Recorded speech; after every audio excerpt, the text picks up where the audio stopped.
Apariciones fantasma. Se dice que hay muchas de estas manifestaciones a lo largo del planeta.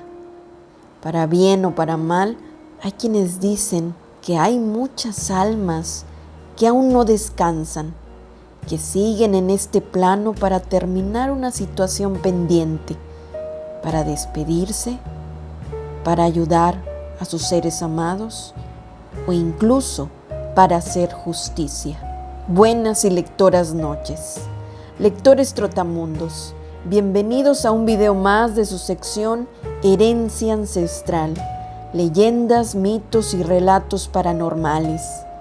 En esta ocasión, viajaremos a las tierras de otro maravilloso estado de mi México precioso, y me refiero a San Luis Potosí. Un estado conformado por 59 municipios que se distribuyen en 4 regiones principales: el altiplano, el centro, la región media y la Huasteca Potosina. En San Luis Potosí existen 3 pueblos originarios principales: los nahuas, los tenec o huastecos y los pame. Pero además se pueden encontrar otras comunidades indígenas igualmente valiosas, como los huachichiles, otomíes y huirráricas, que se establecieron en esta zona. Estos últimos han tenido mi total admiración, como ya lo he comentado en otros videos. Y hoy, especialmente hoy, quiero enviar una enorme y gustosa felicitación a este precioso pueblo, pues hoy, 12 de julio de 2025, la UNESCO ha declarado como Patrimonio de la Humanidad la ruta huirrárica. Esta ruta es una práctica ancestral, es decir, la realizan desde tiempos precolombinos, pasando por 20 sitios sagrados pertenecientes a los estados de Nayarit, Durango, Jalisco, Zacatecas y San Luis Potosí. Es un periplo que los huirraritari realizan año con año para agradecer a sus deidades y pedir protección, prosperidad y otras bondades, no tan solo para su comunidad, sino para la humanidad entera, pues ellos saben y conservan la profunda conexión espiritual con la naturaleza y en general con el mundo que nos rodea. Este recorrido termina en Wirikuta, especialmente en el Cerro del Quemado, ubicado en el pueblo mágico de Real de 14. En la cima hay un centro ceremonial conformado por círculos de piedra y un pequeño templo o ririki. Según sus creencias, los dioses fueron guiados por Tatewari, el abuelo fuego, hasta ahí, donde el sol se elevó por primera vez. Cabe señalar que un elemento fundamental en los rituales de esta ruta es el jicuri, también conocido como peyote. Es una planta sagrada que los conecta con sus deidades y que lamentablemente está en peligro de extinción a causa de personas inconscientes que solo buscan sus efectos psicoactivos. Hoy en día, Wirikuta es una reserva natural donde se protege a este valioso cactus. Y me podría pasar hablando felizmente sobre esta cultura. Hoy celebro este gran logro del pueblo huirrárica. Esta declaración es histórica y con ello esperamos que se siga protegiendo y defendiendo cada punto, cada tradición, todo elemento y todo ritual que conforman dicha ruta. Así que enhorabuena. Y bueno, después de este necesario preámbulo en nuestra ruta de leyendas por México, en esta ocasión comenzaremos con las leyendas de apariciones de San Luis Potosí. Escucha los espectros que han aterrorizado a los potosinos. El carretón de la muerte. Todavía en Matehuala se cuenta la historia de una carreta fantasma que pasaba por la calle de Reyes como a las 3 de la tarde y seguía su camino hasta desaparecer en el Panteón Hidalgo. La galera iba dirigida por un hombre con un látigo y la gente escuchaba los latigazos. Como esa calle antiguamente era de piedra bola y no de pavimento, y la carreta iba jalada por caballos, dicen que los cascos de estos, al pisar, aventaban chispas. A esa carreta le decían el carretón de la muerte, porque cuando pasaba, o más bien como que la veían o nada más la escuchaban pasar, se decía que alguien iba a morir en Matehuala. Y a decir de muchos, este presagio nunca fallaba, porque a los pocos días alguien moría y lo llevaban a enterrar al mismo Panteón Hidalgo. La gente entrada en años de Matehuala recuerda el día que una señorita que tenía novio se iba a casar, pero su familia se oponía a esa relación. Como pretexto decían que el joven no estaba a su altura, cuando la verdad era que la tenían comprometida para casarse con un hombre mayor, el cual tenía dinero. Ante su agobio, ella decidió fugarse con su novio y éste aceptó gustoso. Para esto, la mamá de ella había sido una mujer muy dura, aunque para ese entonces ya había muerto.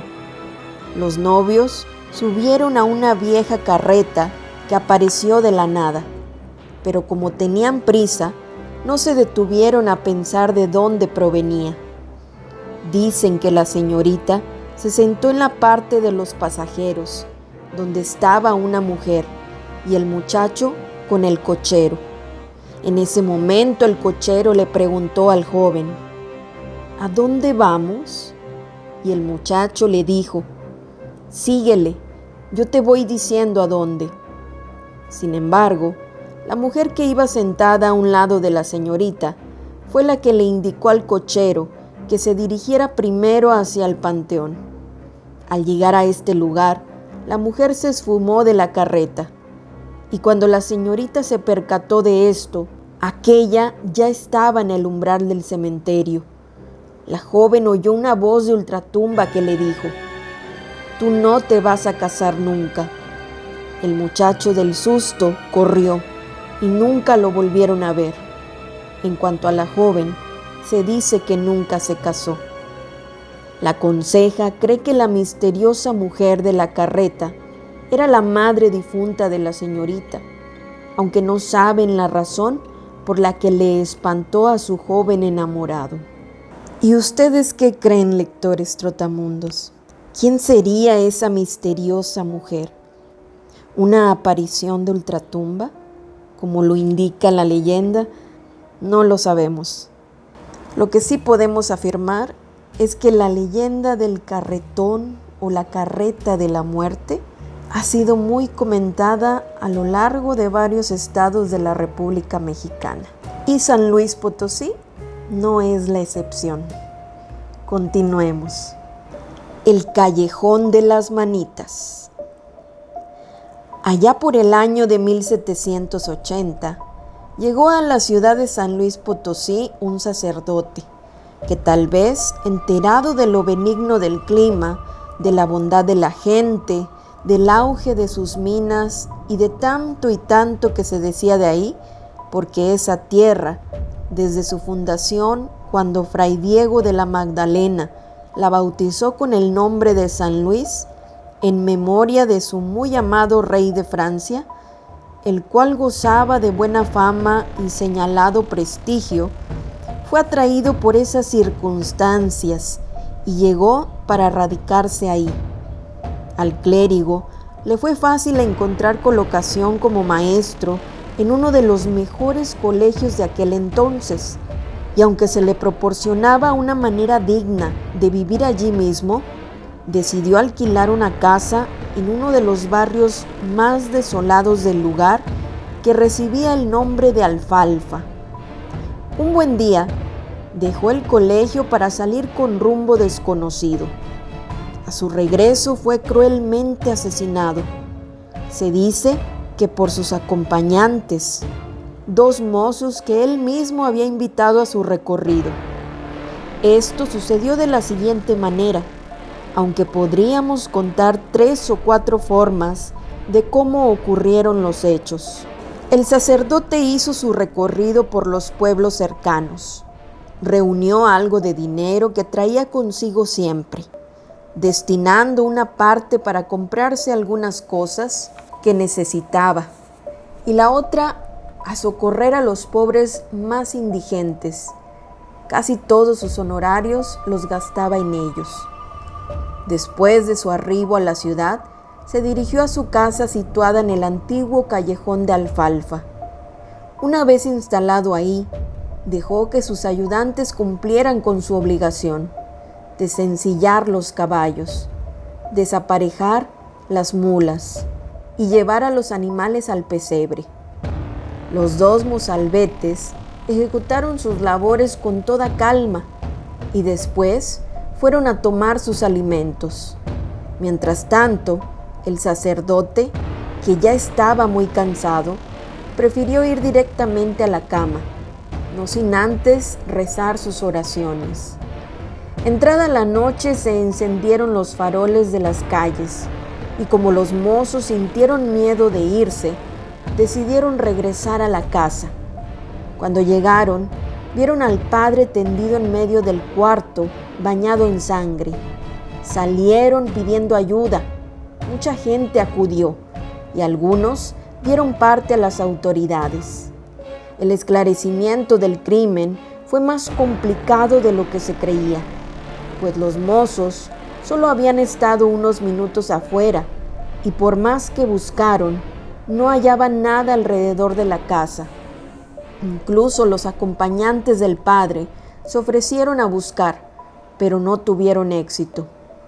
Los ayudantes del padre eran compadecidos por mucha gente y hasta por las autoridades, quienes en tanto conseguían trabajo, les ayudaron en su sostenimiento. Sin embargo, un miembro de la autoridad jurídica, quien siempre sospechó de los 2 muchachos, pidió que se les internara en el hospital militar en calidad de detenidos. Hecho esto, se resolvió que los colocarían en cuartos separados e incomunicados, sujetándolos a intensos interrogatorios. Días después, se culparon mutuamente y uno de ellos dijo que su primo, el más grande de los 2, era quien había dado muerte al padre, ocultando el producto del robo, el cual consistía en unas cuantas monedas. Las autoridades y los reos se trasladaron al sitio de los hechos donde fueron encontradas las monedas, así como el cuerpo del delito, que fue un puñal. Pero ellos aseguraban que no había sido el robo el móvil del crimen, sino vengarse por el maltrato que les daba el sacerdote. Aún así, fueron sentenciados, retardando el castigo las apelaciones de los defensores. Fue así como transcurrieron 5 años, aunque al término se confirmó la sentencia de muerte, que consistía además en cortarles las manos a los cuerpos para que fueran exhibidas como escarmiento para el resto de la población. Las manos criminales se colgaron del muro exterior de la sombría casa del callejón solitario y triste. Desde entonces se le llamó el Callejón de las Manitas. Cuando la gente tenía que pasar por este callejón, empezaba a rezar y no cesaba de hacerlo hasta que salía de él. Por fin alguien descolgó las manitas de aquel sitio, pero pasados unos días volvían a estar colgadas. Así ocurrió durante mucho tiempo, hasta que se reformó el barrio y el callejón fue atravesado por una calle ancha. Sin embargo, en ese mismo lugar donde estuvo la casa lúgubre, en algunas noches de noviembre, aún se ven flotar en el espacio unas manos esqueléticas que buscan acomodo en un sitio. También se aparece un sacerdote menudito de sotana rabona, que cruza la calle y se pierde al voltear la esquina, motivo por el que todavía los habitantes de la ciudad evitan cruzar por detrás del hospital militar al caer la noche. ¿Culpables o inocentes? ¿Ustedes qué piensan, lectores trotamundos? No es que yo justifique, pero para los años en que ocurren estos hechos, recordemos que la Iglesia abusaba de su poder. Así que no dudo que estos chicos hayan recibido muchos maltratos de parte de un sacerdote. Y bueno, nada justifica la violencia y mucho menos un delito de esta magnitud. Como en toda leyenda, hay distintas versiones sobre esta historia, que si bien está basada en algún hecho real, también tiene tintes ficticios. Sin embargo, la pregunta es, ¿qué tan ficticio puede ser la aparición de unas manos esqueléticas? La Dama de los 7 Templos. Se cuentan muchas historias de acontecimientos que pasan en las calles viejas y en el antiguo panteón de San Luis Potosí. Sobre todo, la leyenda de la Dama del Taxi, que, a decir verdad, se le conoce de diferentes formas. Cuentan que una madrugada, una mujer le hizo la parada a un taxista justo afuera del Panteón del Saucito. Al ruletero se le hizo raro que a esas horas estuviera una mujer sola, caminando por esos rumbos, así que la subió de inmediato. Ella le pidió que la llevara a los templos San Miguelito, San Sebastián, Tlaxcala y otros más. En cada uno de estos sitios, la dama se detenía unos minutos en la puerta para rezar. Terminado el recorrido, le pidió que la llevara otra vez a donde la había subido. Al taxista se le hizo muy raro, pero así lo hizo. Ya estando afuera del panteón, la mujer le dio una dirección y una medalla de oro, diciéndole que fuera a cobrar por el recorrido a la persona que le abriera. Ya de mañana, el taxista lo hizo. Tocó a la puerta y lo atendieron. Explicó que una mujer le había pedido ese recorrido por las iglesias. Después le dio la dirección y la medalla, diciéndole que con ese objeto ellos sabrían de quién se trataba y pagarían. La persona que lo atendió, al ver la medalla, supo que la extraña dama era nada menos que su familiar recién muerta, por lo que no se rehusó a cubrir el precio del servicio. Aunque el taxista pudo cobrar la deuda de la dama noctámbula, al enterarse que llevó a un fantasma, se enfermó gravemente. Después, cuando se recuperó, contó a sus compañeros de trabajo lo sucedido, aunque pocos le creyeron. Mas es una tradición que los taxistas de la ciudad se cuiden al pasar en la madrugada por el Panteón Saucito. Ellos dicen que si una dama les hace la parada estando sola, caminando por la acera, en vez de detenerse, sencillamente pisan el acelerador hasta el fondo. Vaya trabajo el de un taxista a altas horas de la noche.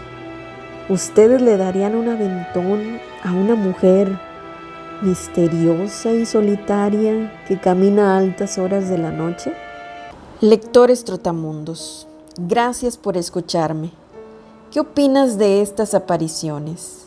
Hay muchos otros espectros que nos esperan en las leyendas y relatos de las diferentes regiones de este bello estado de México.